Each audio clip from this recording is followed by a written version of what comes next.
All right, so let me ask you something real quick. What if I told you that this week, 7 of the biggest companies on the planet are basically turning in their report cards, and most people watching have no idea what to look for? Like, they see the headlines, they see the stock move, and they have zero clue why. That's what we're fixing today. We're going through SoFi, Microsoft, Meta, Alphabet, Amazon, Eli Lilly, and Apple, one by one.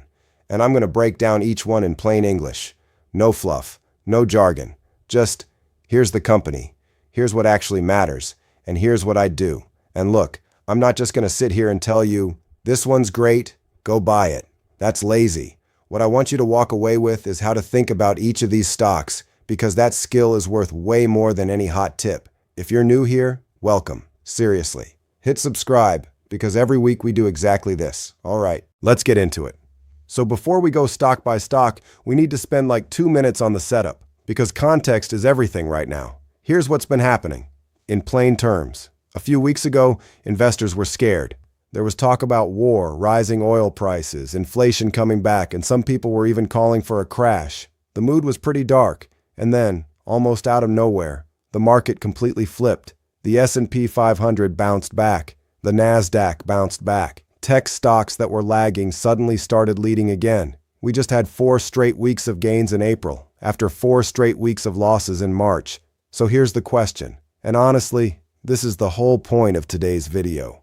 Has the market already priced in good news before these companies have even reported?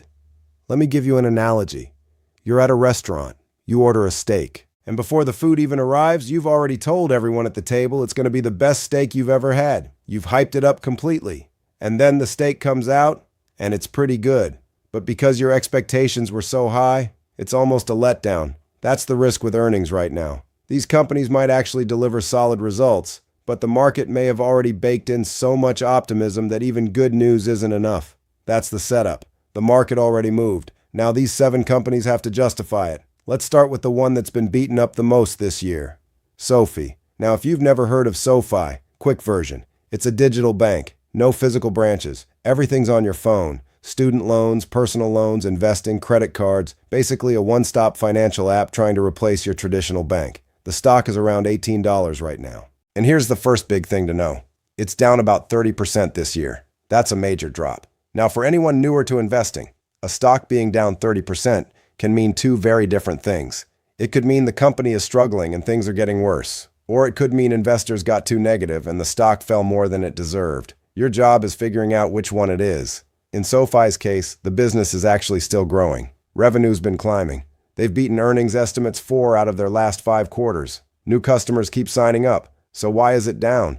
Mostly because it's a growth company, and growth companies got crushed when investors got scared, not necessarily because the business broke. Going into earnings Wednesday, 3 things I'm watching. First, member growth. Are new customers still coming in? Second, profitability. Is the company making more money as it gets bigger, or are costs growing faster than revenue? And third, credit quality. SoFi lends money to people. If those people start struggling to pay it back, that's a problem. The numbers here are actually interesting. Fair value models put SoFi somewhere in the $27 to $28 range. The stock's sitting around $18-19. That's a meaningful gap. But I want to be really honest. This is not a safe, boring stock. It's higher risk. The upside is real, but so is the downside if they miss.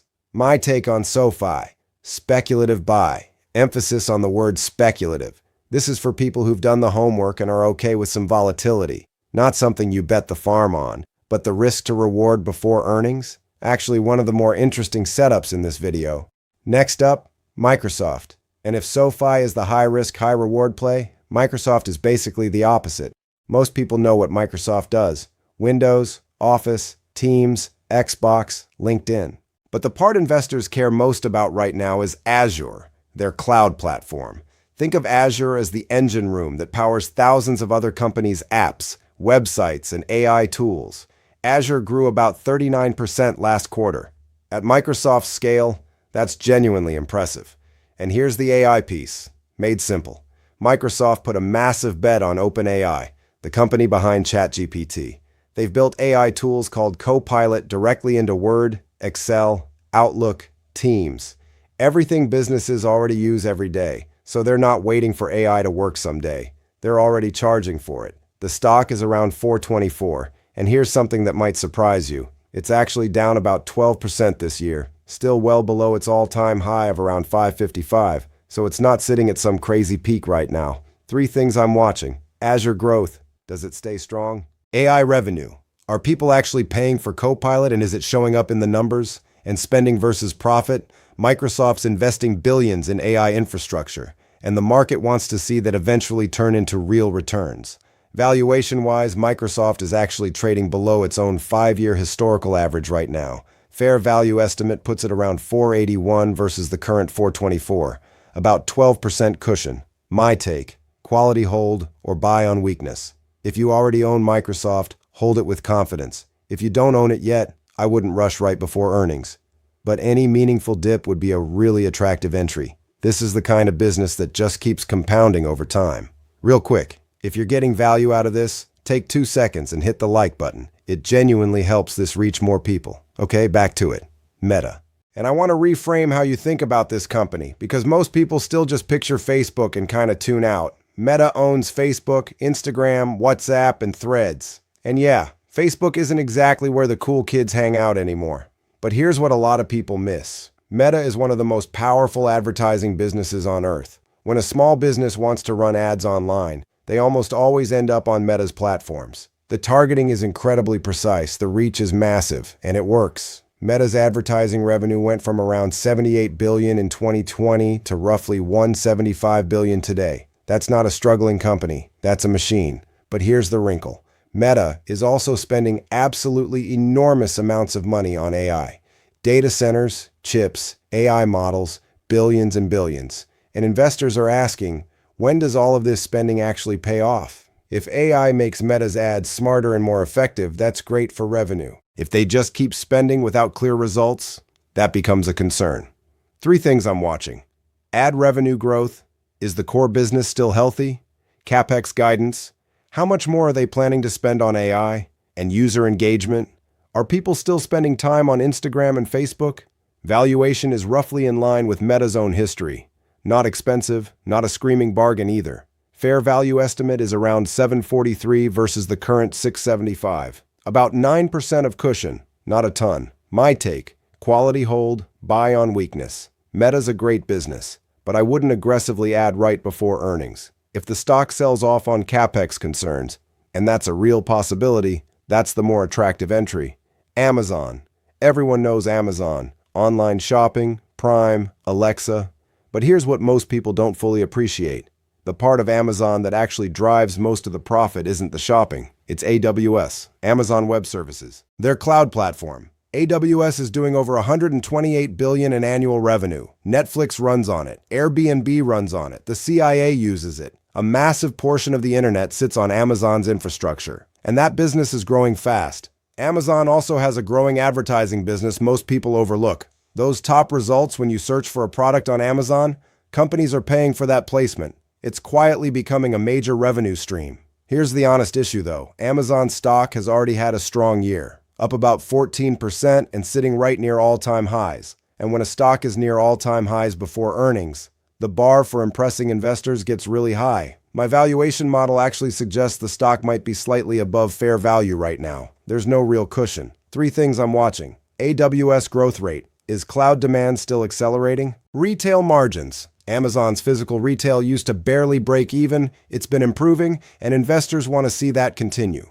And guidance? What does management actually say about the rest of the year? My take, wait or hold if you already own it.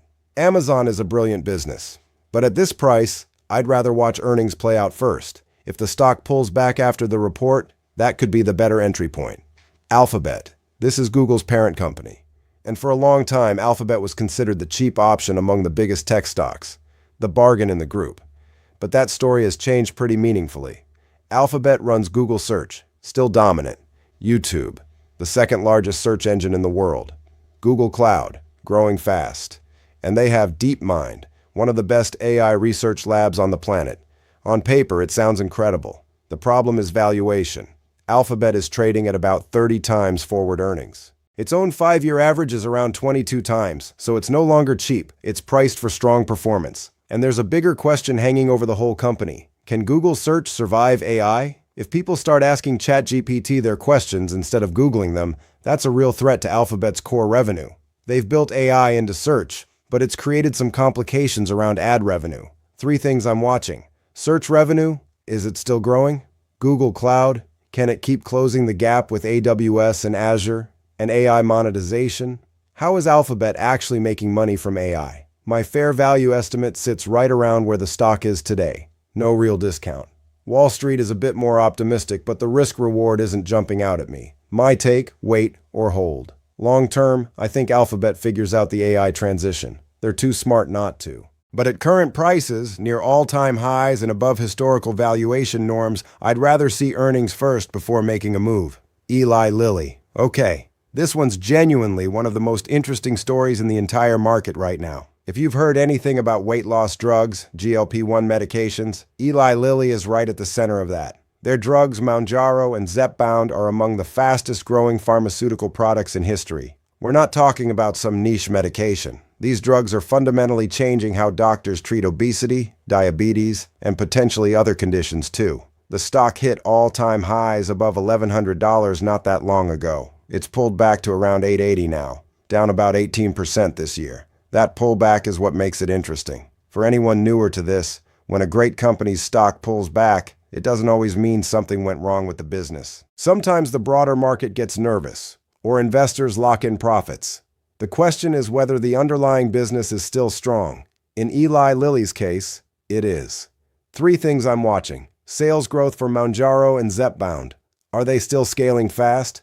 Guidance. Does management raise their forecast for the year? And supply. Eli Lilly's had some supply constraints, and the market wants to see that improving. Valuation-wise, Eli Lilly is trading much closer to fair value than it was at the peak. The 2027 earnings multiple looks significantly more reasonable than it did a year ago. Wall Street analysts have price targets around $12.50, which would be over 40% above today's price if they're right. My own model puts fair value close to current prices, so there's not a massive discount. But the growth runway here is genuinely enormous. My take, quality hold, buy on weakness. This is one of the best growth stories in the market. The pullback has helped the valuation a lot. If earnings come in strong and guidance goes up, this stock moves fast. I'd want to own it, but ideally on a dip rather than chasing it right into the report. And finally, Apple, the most valuable company in the world, one of the most loyal customer bases ever built. A brand so powerful that people literally camp outside stores overnight to buy the new phone. And yet, this might be the stock I'm most cautious about heading into earnings. And I want to be crystal clear here. Apple, the company, is incredible. Since Tim Cook became CEO, the stock has compounded at around 24% annually. That's one of the greatest runs in corporate history. The business is exceptional. But here's something beginners sometimes miss. A great company and a great stock at a great price. Those are 3 separate things. The question is always, what are you paying for that greatness? Apple's iPhone revenue, still their biggest product, has been inconsistent lately, and Apple's AI story, which they're calling Apple Intelligence, is still pretty early. It's not generating the kind of clear revenue growth that Microsoft's Copilot is, or that AWS is driving for Amazon. Meanwhile, the stock is trading at about 32 times forward earnings. That's above Apple's own 5-year average. And my valuation model suggests the stock might be around 26% above fair value at current prices. 3 things I'm watching. iPhone sales. Any sign of a real upgrade cycle being driven by AI features? Services revenue, the App Store, iCloud, Apple TV Plus. This is the high margin, growing part of the business. And guidance. What does Apple say about the next quarter? My take? Wait, or be really cautious. If you already own Apple, don't panic sell. Hold it. It's an amazing business. But if you're looking to buy fresh before earnings, Apple would be at the very bottom of my list. The valuation is stretched, growth is slower than its peers, and the AI upside just isn't as clear right now. All right, let's bring it all together. Here's exactly where I stand on all 7 stocks going into this week. SoFi, speculative buy. It's down big this year. The business is still growing, and the numbers suggest meaningful upside. Just go in with eyes open. It's the riskiest one in the group. Microsoft. Quality hold or buy on weakness. One of the best businesses in the world. Reasonable valuation relative to its own history. I'd own it confidently, just wouldn't chase it right before the print. Eli Lilly. Quality hold, buy on weakness. one of the strongest growth stories in the entire market. The pullback has helped. If they raise guidance, this thing moves. Meta, quality hold, buy on weakness. Great ad business, strong AI upside potential. But the CapEx question is real, and the margin of safety is thin right now. Amazon, wait or hold. Brilliant company. But the stock's already rallied hard, and there's no cushion in the valuation. I'd rather let earnings happen first. Alphabet, wait or hold. Long term, I like the business a lot, but it's no longer cheap, and the AI uncertainty around search is real. I want a better price. Apple, most caution. Amazing company. But at 32 times earnings with slower growth, the valuation doesn't match the story for me right now. And look, here's the real takeaway from all of this. The most important skill in investing isn't picking the right stock. It's understanding the difference between a great company, a great stock, and a great stock at a great price. Those are three completely different things. Most of the companies we talked about today are genuinely world-class businesses. But whether they're attractive investments right now at current prices, that's a different question. And the answer is different for every single one of them. So before you make any moves this week, just ask yourself three things. Do I actually understand what this company does? Do I know what would have to be true for the stock to go higher? And am I comfortable with the downside if earnings disappoint? If you can answer those honestly, you're thinking like an investor, not a gambler. That's it for today. If this was helpful, please hit the like button and subscribe. Drop a comment below. Which of these 7 stocks are you most interested in and why? I genuinely read them. I'll see you in the next one.